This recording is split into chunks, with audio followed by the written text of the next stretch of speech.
96.9 The Game, streaming everywhere on the iHeartRadio app. You are in the zone. Show of the Orlando Sports Fan. Your host, Brandon Kravitz, here, joined by my co-host and producer. He is Sweet Tea Tyler Caron. Hit us up on the Mills Air text line. That's 50857. Also on the iHeartRadio talkback. We welcome those. Just tap that microphone icon and fire away. Best and worst of the weekend on the way within the hour. We've got news on LeBron James and his cryptic message to the LA Lakers, a gambling controversy. No, I am not included in that. And a trade in the NFL. My dear Dolphins made a move that I am still wrapping my head around. But Tyler, you were the one with the fun weekend, not me. I was at the Kravitz household pulling weeds out in the back. That was the big activity this weekend.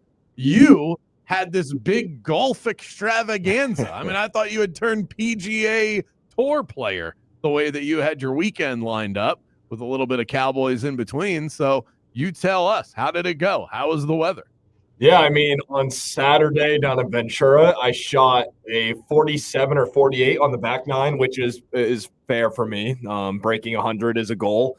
And I'll just leave it there. We don't need to talk about the front nine because it's not how you start. It's how you finish. Mom always told me that one. And then Sunday, I had some loose plans to go down to the Ritz and get around in with one of my buddies. We had some cancellations. We decided to postpone that for another time, and it worked out because probably by the time we would have been out on the fourth or fifth hole, that was when the dark cloud that covered the entire state of Florida came on rolling through. So that would have been cut short regardless. But fun weekend, the homecoming to Cowboys mixed in on Saturday night. It was a good 6-7 weeks to my count since I had been. That's so great. All in all, it was a fun weekend. How is Cowboys supposed to continue on without Cowboy Caron in attendance? But as one of our listeners predicted on Friday's show, if we start here for best of the weekend, how about nailing the weather from one of our texters on Friday? They shot me down for Saturday too. They said it is going to storm all weekend. And let me tell you, it was hot on Saturday, but it wasn't just straight sun. There was some cloud cover. So it's actually, all things considered, when golfing at noon in the month of June, it wasn't as miserable as what it could have been. And then Sunday, it was with it being gloomy outside, it was I want to sit on my couch and binge something. So it actually worked out. Finished Yellowstone. That was a good one there. So Sunday, everything ended up working out for me. I watched a Jeremy Lin documentary last night. There's one on HBO about when he scored 38 at the Garden against Kobe. Nice reminder of that weird time. And he hung around in the league for a while. Yeah. Lin's sanity fizzled out fast, but he played 9 years in the NBA. I thought they interview him throughout, and his background looked pretty fancy. Like, he pulled in some money throughout his career. Houston, Charlotte, Brooklyn. He won a championship with Toronto. Wow. Yeah, I didn't have that one. 2019, he was on the Toronto Raptors. All right, let's dig in. There are going to be moves made today. NBA free agency starts in earnest tonight, but I'm sure that we will start getting some news rolling in prior to that. This is something that we came across this weekend. Mo Wagner, Caleb Houstan, in that situation. As reported by Shams Charania, the Magic have declined the team options on Mo Wagner, worth $11 million, and Caleb Houstan, worth $2.1 million. The Magic retain both players' bird rights, meaning that Orlando still could re-sign them. The 24-25 season was cut short for Mo Wagner in December due to a torn ACL, one that he is still recovering from. And according to Michael Scotto of Hoops Hype, take that for what it's worth, the Magic have interest in bringing him back. But of course they do. I mean, it doesn't take a rocket scientist to figure that out. His little brother is on the team, and we know how much Mo Wagner means to the Orlando Magic. Mo was their most consistent big man last season when he was on the floor. He averaged 13 points per game. He shot 36% from three-point range, which you cannot say about most Magic players. And more than anything else, he is an energy source for this team. He's one of those guys that outsiders, people that don't watch Orlando Magic basketball, cannot simply understand how important he is to this basketball team. To me, I think this is simply the Magic wanting a little bit more financial flexibility as we get into tonight, which starts, at 6 p.m. is when the window opens. This opens up $13 million of negotiating space. That is big for a team that is cash strapped. And my guess is that they want to bring both players back. If I had to lay a percentage on it, I would say Mo Wagner, 70% chance that he returns. Caleb Houstan, I would knock that down to about 45% that he comes back for the Magic. But Mo also deserves a shot to see what he's worth on the open market. Now, keep in mind also, this could be the Magic saying, hey, go test the waters. We're going to have some conversations. This allows us to ultimately have those conversations. And then they will eventually, most likely, they will remarry here in the offseason. Mo Wagner, if the deal was not declined, would have come back on a one-year deal worth $11 million. Now, Mo Wagner wants to make more money than that, and he deserves it.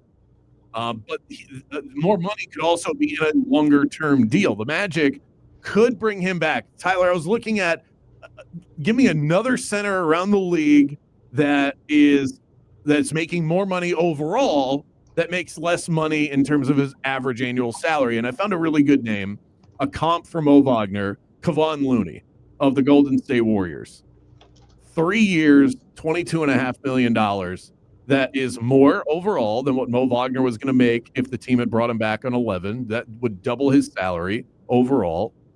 That is also $7.5 million per season, which shaves $3.5 million off of this year's cap for the Orlando Magic. So if they bring him back, I'm thinking that's probably the structure of the deal. You give him more overall money, less AAV, average annual value, and everybody wins. Yeah, because that's the thing with Mo. You go back to even last offseason and the German documentary that came out on him and Franz, and you saw the difficulty of losing the playoff game for Franz. You saw the difficulty of free agency for Mo Wagner and questioning why teams around the league, not just Orlando, didn't see his value and his worth. And he just wanted to feel like he had a spot and that he was being appreciated for what he was able to bring. We know that Mo did eventually get the deal, and we just finished the first year of that one. So Mo Wagner, the injury is huge into all of this. What does it play? How does it affect his market around the league? And how does it affect his market here in Orlando? Because anyone who watched a single minute of Orlando Magic basketball with Mo Wagner on the court last year knows that this is where Mo wants to be. And the Magic want Mo to be here. But it's going to have to come at the right price. And this is where it's a business. If you can get Mo Wagner, because he is an 11, probably $15 million a year type of guy, he should get that money. And if he didn't get injured last year, it'd probably be a shoo-in that he was going to be getting that money in due time. But this is an opportunity that the Magic can dress this up in a different way, that we want to guarantee you more money down the line. Like you mentioned, it's a good pull with the Kevon Looney deal of the $22 million total over a longer span. We want to guarantee you more money, and we want to give you more long-term security because we don't know how Mo Wagner comes back from that type of injury. We don't know that. We've seen Mo Wagner give you a lot in recent history, and a Magic jersey last year was another level. Can he return to that level that he hadn't been at his entire professional career? These are all question marks where the Magic are playing it strategically. You want Mo in-house for more reasons than one, but you have to do it within your financial limit. And getting Mo on a discount deal for a longer time is probably advantageous for this team, and it could very well be for Mo Wagner as well. The last deal that he signed was 2 years, $22 million. That was last year in free agency, and then the option that the Magic declined. So it was 2 years with a team option. It was $22 million overall, $11 million average salary. And you're right, the injury probably saves the Magic some money. It's unfortunate that it works that way. I don't think the Magic would have declined the option if he never got hurt. And we also, in this scenario, don't know how the rest of the season would have played out, but he probably would have vastly overplayed or outplayed $11 million on any given season, and they would have just taken the option and bit the bullet. They don't have to bite the bullet now, and this gives them an opportunity to talk to some other free agents. When you shave all of that money off of your books, now you can have conversations, not with everybody, but with a lot of guys. And this is not the sexiest free agency crop. So if you wanted to throw all $13 million that you're saving with these two players not being on the roster right now, If you wanted to throw all of that towards one player, you could do that. And that is an option that the Magic have. So there's some you're not going to get Miles Turner on that, but pretty much everybody else that's on my list, I think if you offered them around $13 million a year, you'd probably get them. Just about. We'll rattle through some of those names coming up. The Caleb Houstan angle to it, what was your percentage? I have 45% on Caleb. I think it might be a little too high because, I am not a contract guru to know, okay, well, if the Magic do sign Caleb Houstan on a 3-year deal that's worth X amount of money and it somehow saves them money, the only thing would be if you think that Caleb's value is going to go up tremendously this season, then it would be smart. Decline that option. Hey, let's get you on a multi-year deal that keeps you around the under $5 million a year range. Because I do think that Caleb Houstan, with the growth that he has shown with some other guys that you've seen throughout the NBA postseason on other teams, the value that those 8th, 9th, 10th men give those teams, Caleb Houstan can fill that role. And you look at down the stretch of last season for Caleb, in the final 20 or so games of the season, he shot over 50% from the field, over 50% from deep. Caleb has shown growth defensively. The effort is there. He has shown growth in many departments, and what the shot can do. Where could this be the strategic play of the Magic of Caleb is going to be worth more money next summer than what he is right now? Declining that deal, get to work on a longer contract for him. Maybe that's what's in the cards. Or when you decline a $2 million option on a player on a rookie deal, it could also be trending, hey, thank you, but we're going to go a different direction with it. So I'm curious to see how the front office handles that. Yeah, 45. I wanted to make sure that I was south of 50%. I just know how much this team values continuity. They've already changed a lot, bringing in Desmond Bane and moving off of KCP and Cole Anthony. For this front office, that's a really big move in terms of shaking things up. And so to keep as many guys in-house from last year as possible, you just know that that's something that they want to do if they're able to do it. But I think it comes down to how do these conversations go over the next 24 hours? I don't think Caleb is on the top of their list because this team wants to get better. And getting better, unfortunately, this is the harsh nature of professional sports. You have to move off of players that were on your roster the year before and then bring in different ones, because just asking guys to get better for internal growth purposes, that doesn't exactly fit the timeline of getting a whole lot better a whole lot quicker. So some of the names that are out there, in no specific order whatsoever. In fact, I went team by team here. So if you start to notice that some of these guys come from the same places, that's the reason why I have it listed this way. Al Horford will be a name that will latch on with a title contender. Luke Cornett is out there. He did not shoot a 3 last year, by the way. I found that fascinating. Did not attempt one. Not his game. D'Angelo Russell is a player.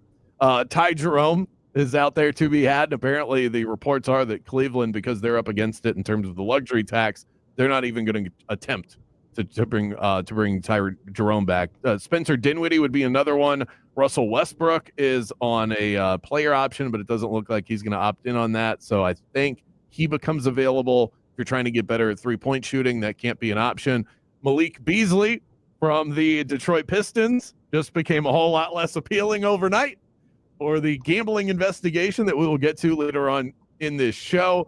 Dennis Schroeder is somebody that I think we have our eyes on. He will become available in unrestricted free agency. Gary Payton II, Miles Turner, he'll be too expensive, so don't dream about that. Duncan Robinson, 39% career 3-point shooter. Luke Kennard, Brook Lopez, Gary Trent Jr., career-wise, 39%. Last year, he shot 42% from 3-point range. I would not mind a little Gary Trent Jr.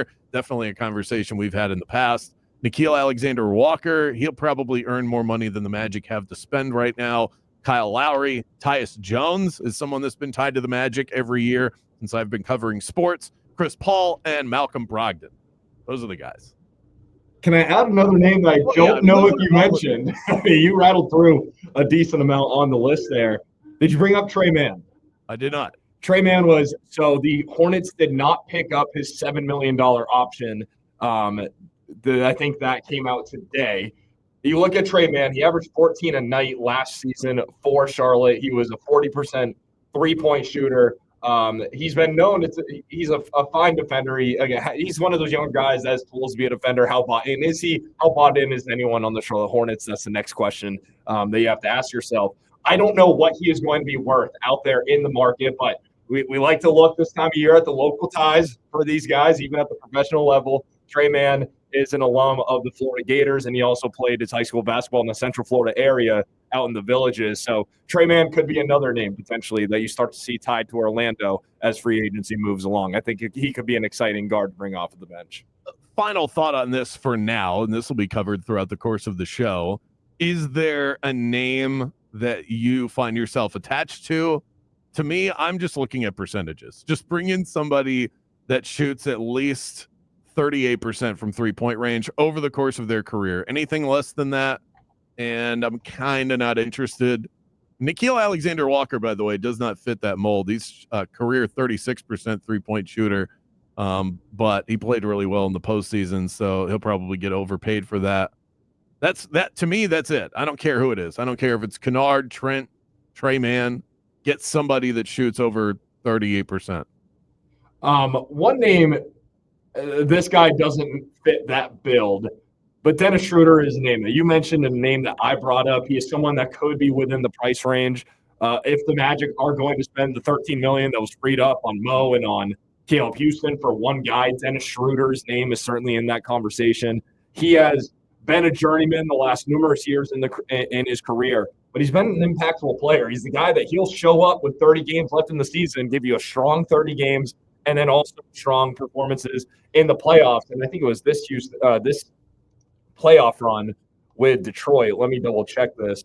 47% from deep in round one against the Knicks for Detroit. He obviously has the German ties with Franz, and bring in Dennis would probably replace Mo. But he has the German ties with the Wagner, and you talk about a backup veteran point guard that can get things rolling, can start games if you need him to, can knock down a three and make the right move, make the right play. Dennis Schroeder is towards the top of that list, but he might even be too expensive than what the Magic are working with. I think they could probably afford him, but we'll see. I wouldn't be willing to make an exception to the rule for Dennis Schroeder because of the German ties, that not being at the top of the list, but a point guard coming off the bench that can help to set up the offense, veteran presence, guy that knows how to win. That checks a lot of boxes, as Jeff Weltman likes to say. Best and worst of the weekend coming your way next.